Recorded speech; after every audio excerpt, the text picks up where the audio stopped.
New York, 5e avenue. Un refuge doré pour l'un des hommes les plus riches de Chine, mais aussi l'un des plus recherchés par Pékin. Go Wengi vit dans ce luxueux appartement dans le quartier le plus cher des États-Unis. Regardez ça, le parc, c'est beau, hein? J'adore Central Park. J'ai acheté cet endroit 70 millions de dollars. Avec les taxes, 6 millions, les meubles, tout compris, ça représente 82 millions de dollars au total. Très très cher. Et chaque mois ici, il faut payer des charges, 66 000 dollars. J'ai acheté à cause de l'emplacement, mais aussi à cause des terrasses, c'est très beau. Et ici, c'est très dur d'avoir une terrasse. Go Wengi adore jouer les promoteurs immobiliers. C'est d'ailleurs dans ce domaine qu'il a fait fortune il y a 20 ans en Chine. En 1999, j'ai investi dans l'immobilier. J'ai acheté un terrain à Pékin sur le futur site olympique. J'ai payé 15 € le mètre carré. Et quand en 2001 la Chine a obtenu les JO, le prix a augmenté de plus de 1000 fois. Alors ils sont devenus jaloux de moi. Le maire adjoint, il voulait sa part. J'ai dit non.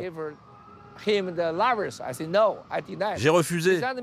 Ils m'ont envoyé en prison. Tous les jours, ils me torturaient, mais j'ai tenu. Ils m'ont renvoyé chez moi, ils m'ont accusé d'être un criminel et ils ont pris mon terrain. Ils veulent m'attraper, ils veulent me tuer, m'enfermer. Alors j'ai fui. Je suis allé à Hong Kong, à Londres, et puis ici, à New York. Rien ne peut me faire lâcher. Il ne faut jamais abandonner. C'est ma philosophie. C'est juste le début. Go Wengi, le milliardaire flamboyant en exil, se rêve désormais en Go Wengi, le lanceur d'alerte. Il n'a plus qu'un seul but. Ici, c'est ma salle de sport. Faire tomber le Parti communiste chinois. Tous les jours, je passe 2 heures ici. Monsieur Go vit avec sa femme et sa fille. Ses 2 frères ont été tués en Chine. Pour le ramener à Pékin, le régime chinois a lancé contre lui un mandat d'arrêt international pour corruption, via Interpol, dont le patron chinois était un vice-ministre de la sécurité d'État à Pékin. La ficelle est un peu trop grosse, les États-Unis refusent de l'extrader.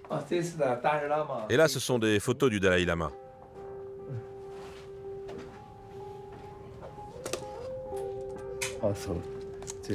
Voilà, c'est le Dalai Lama. Je l'ai rencontré plusieurs fois. Il a signé, il me l'a donné. Sa sainteté est un homme très bon.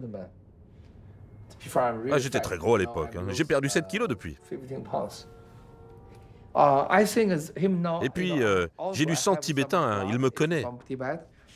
Il sait que je connais le Tibet. Et je veux vraiment que le Tibet soit libre. Et vous savez, je crois que la Chine a vraiment besoin d'une religion.